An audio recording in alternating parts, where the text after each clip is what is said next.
Okay, let's talk a little bit about the container control list view and some of the things that you can do with it.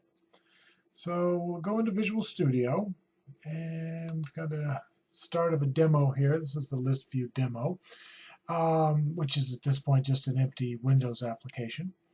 And I'll go into the toolbox and I will look for list view. I see it here. I will drag that onto the form. And let's go ahead and make that a little bit bigger here so we've got a little bit more to work with. Okay, so there's our list view, and it is a container, and obviously, or a container control. It has other data in it, and obviously it doesn't have anything in it right now. So let's go ahead and right-click on it and go to Properties.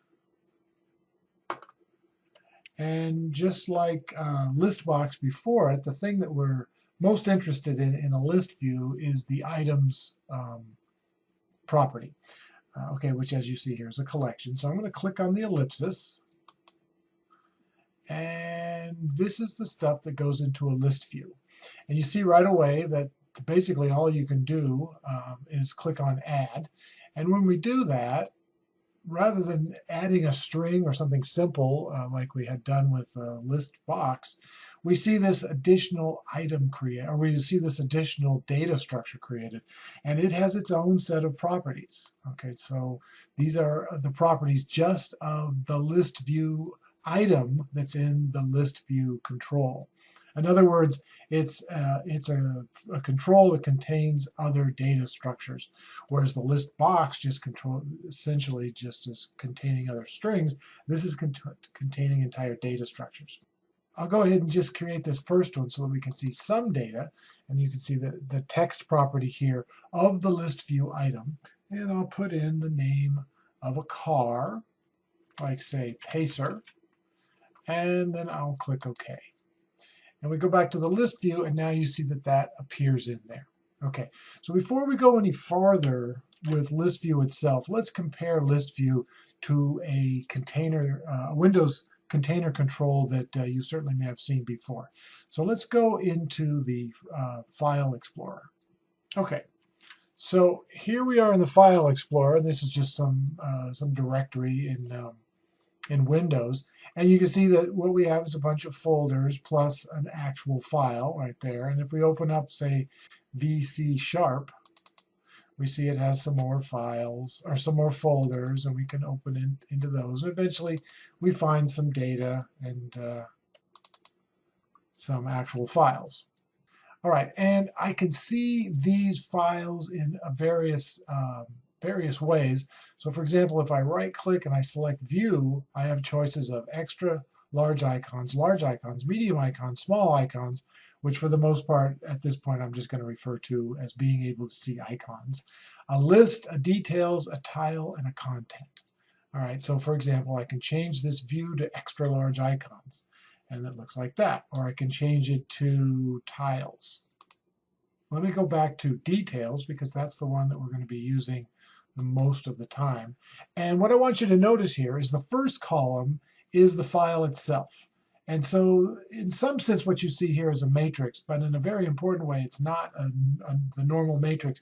And what I mean by that is the first column is clearly the primary column, if you will. So the data in this column is the thing itself, if you will, and every other column is really some piece of that file or information about that file that's subservient to the fact that it's a file itself. Okay, so date modified refers back to this encapsulate field.snippet, and Visual Studio code snippet file refers back to that file, and 2KB refers back to that file.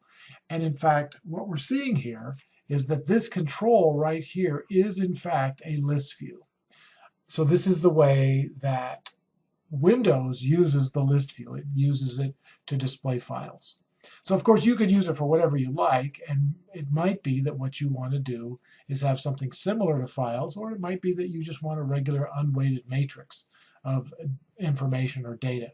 But we'll go ahead and use that same pattern. And so anytime you have a question about what's supposed to be happening with the list view, I suggest that you go back to the idea that it's really just the way that the Windows Explorer works.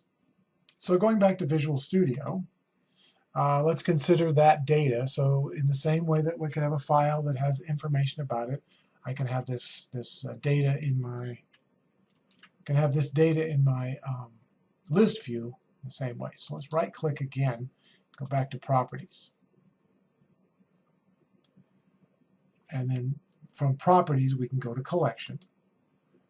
And this is what we had created before. I created one thing here, and as you can see, it's the text associated with it is Pacer. So you can sort of think of this as a matrix of data where the first column is the most important and everything else is based off of that first column. All right, so let me create another one.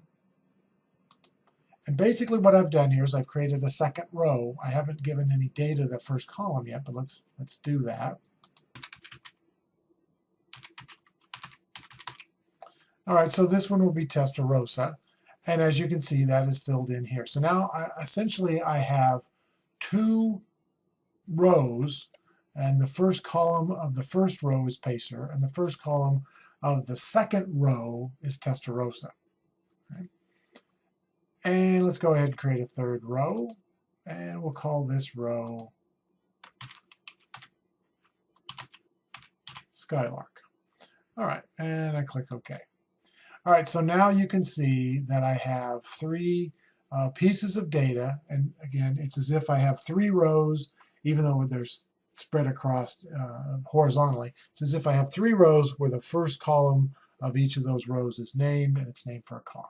What I'm going to do now is I'm going to create additional columns. So going back to the idea of a file explorer, I'm going to create columns for like in terms of a file. Date was created, date it was modified, the size of the file, the type of the file, that sort of thing, except I'm going to do it with my example here of cars. So I right click, and what I've been doing up until this point is going to properties, but now I'm going to say edit items. And you'll note that the same dialog box appears. So this is the same thing I got when I clicked on the items collection inside of the properties. I'm going to start with the first one, and rather than adding data here under text, I'm going to add additional columns, which are called sub-items. And you'll notice that's also a collection. So I click on the ellipsis here, and that brings up another dialog box that I can add things to, and this adds additional data structures. This data structure also has its own properties, and you can't see these properties any other place. You have to get into this dialog box to see that stuff. And so I'm going to put some text in here. And so this essentially would be the second column in the matrix. And in this case, it's the one associated with Pacer. And so we could say, for example, let's say the number of doors. And so let's say that this Pacer has 2 doors. Okay, so that's my text for that. Okay. And then I can create another column. And this column might be, let's say, the body style. So I'll call this a hatchback, like so. And click another column. And let's call this one the make. Or let's put make information in about this particular car, and that happens to be it was made by a company called AMC. All right, so I click OK there, and click OK here, and then we go back to this location, and you'll see no additional data, and that's because of the view that we're in. So you remember that the view changed when the File Explorer, when we were using the File Explorer, the view told me how much data about a particular row I was going to see. And we've got the same exact situation here. So let's once again click on right click on the control and go to properties. And this time I want to go down to the view property. And as you can see, it starts off in large icon. And what I'm going to do is I'm going to change that to small icon. And then we go back and we look at the control. It doesn't really seem to have changed a lot because we don't have pictures associated with these. But the format is a little bit different. And you see it's kind of wrapped around here a little bit. And that's the same thing that happens in the File Explorer. And then I go to List. And now it sort of begins to look a little bit more like a matrix. But the thing I want you to notice is when we go to Details, the data disappears completely. Okay, and that can be kind of frustrating. This is why we're talking about it here. In order to see the data in the details view, you have to have what are known as column headers. There's a couple of ways you can get to that. As you can see, if you click on the little arrow in the upper right of the control itself, we have an opportunity of edit columns, and we can change the view there and a couple of other things. But I want you to also notice that you can right click and say edit columns. All right, so it says edit columns, but these are really column headers. And once again, my only option is pretty much just click add. So I click add, and that creates yet another data structure. But this data structure is not about the data in the list view. It's about the column names in the list view. All right, so I'm going to change the column header. And as I recall, the column header for the first column was the car itself, and I might call that model. Okay, and then I click add, and that creates another column header. And I think the second piece of information was the number of doors,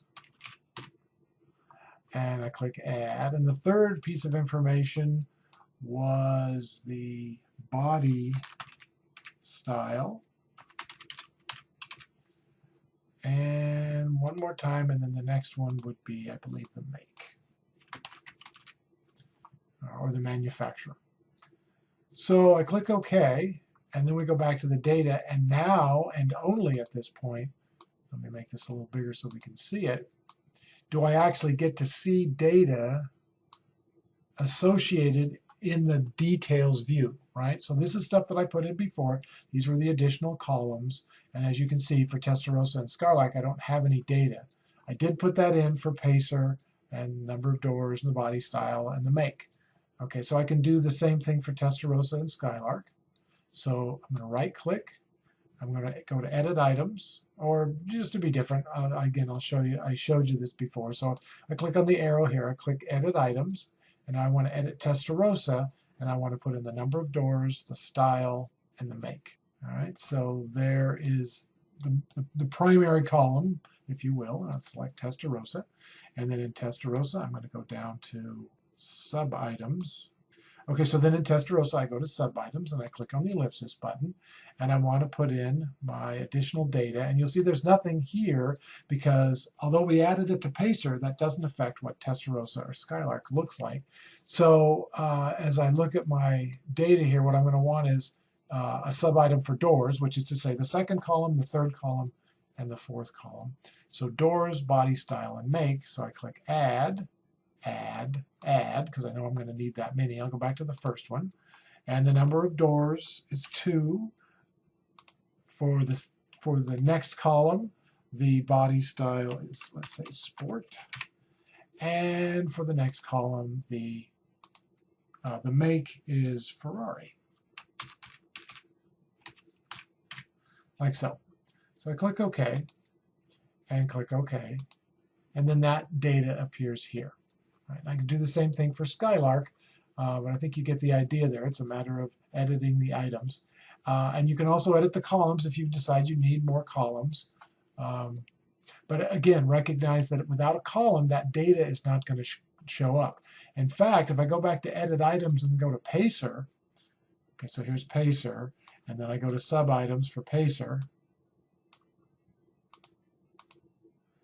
And of course, it's got the number of doors, the body style, and the make. I can click add here, and this data will be invisible. So I'm going to say, for example, I wanted the serial number, and so I'll just say that this is serial number 1234. So I click OK here, and click OK. And you'll note that that data does not show up here because I don't have a column header for it.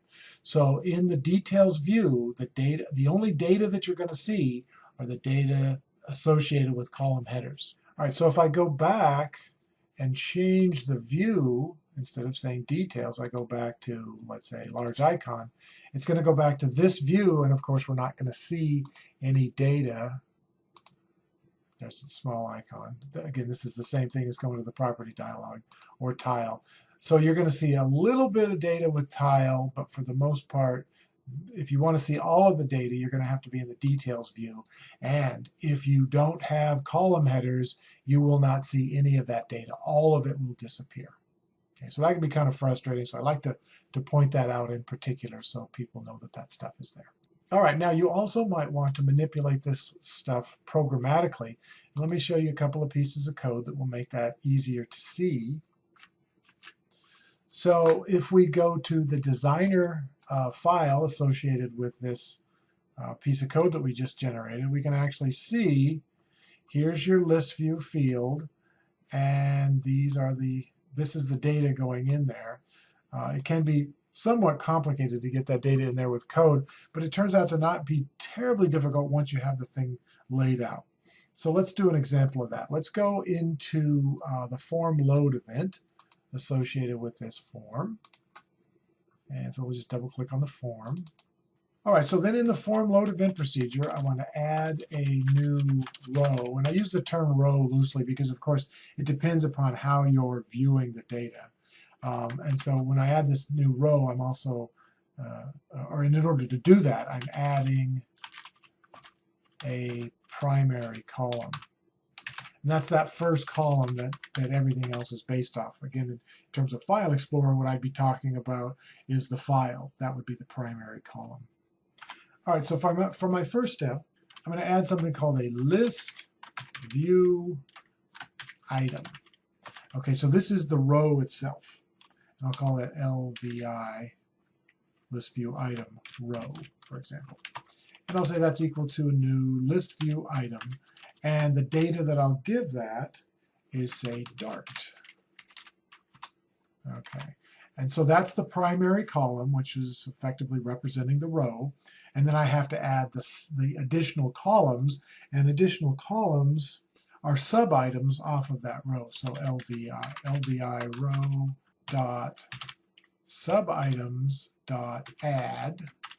And so this would be the second column. Data for the second column was the number of doors, 2. LVI row sub-items add. The data for the third column is the body style, and this is, let's call it a coupe. And then I'll add the data for the next column, which would be the fourth column. Of course, that goes in sub-items, add, and the manufacturer is with a Dodge. All right, so that creates the row, and so these are the columns 2 through n. In this case, n, whereas n is 3 or 4, I should say. All right, and then I need to actually attach the row to the data structure, which is to say to the list view. So my list view is called ListView1, and of course I want to add to the items property. And what I'm going to do is I'm going to add my list view row, like so. So then when I run the code, what we see here is, of course, I have the ones that I added at design time. And of course, you can look at the designer file to see how those were added. But you also see the next row that was added at runtime, Dart, 2, coupe, and Dodge. So that kind of manipulation is relatively straightforward to do. And of course, you could also add that to an event procedure if, as the application was being manipulated by the user, data would be added to your structure, to your list view. List views also have a clear method, so let's put one of those in. So let me go back to the form, and I will add to it a button. And let's just put this button over here near the bottom, and add an event procedure to that. And what I would like to do with this is ListView1 dot clear. And what that does is it clears out all the data associated with the list view. So let's go ahead and run it. and click on button 1, and of course everything disappears. So depending on how complex your data is, it might be sufficient rather than trying to, let's bring it back up for a second. Rather than trying to update the data inside of your list view, for example, you could write some code that will search these particular fields out and replace them with new strings.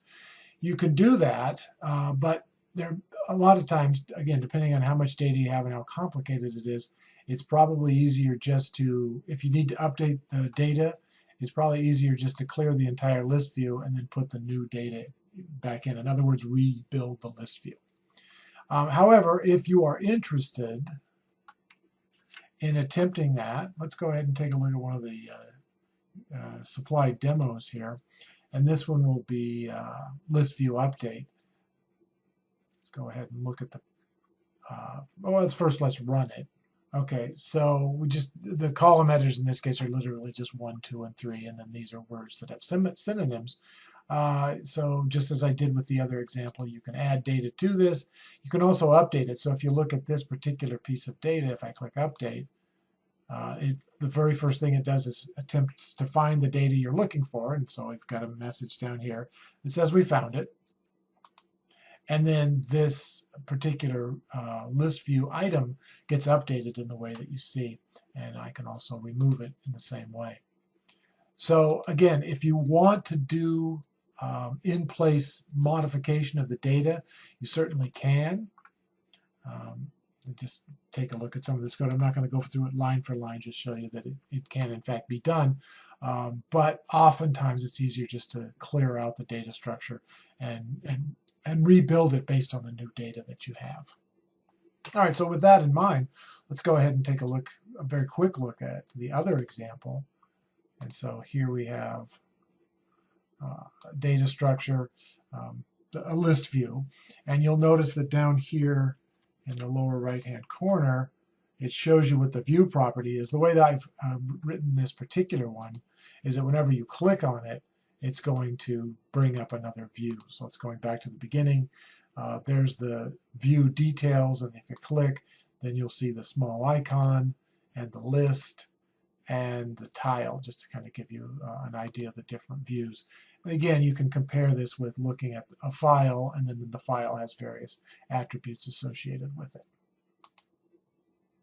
And this also, which is nice, has pictures associated. And that's one of the things that list views do for you that list boxes are not quite as good at. Okay, so that's list views, and the things to remember are you can add items, and that's effectively like adding a row with a primary column.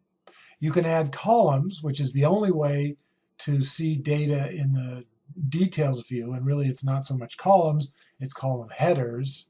And you can change how the data is displayed by modifying the view property, which you can either do from here, or you can do from the properties dialog, or you can do programmatically. All right, so that's ListView.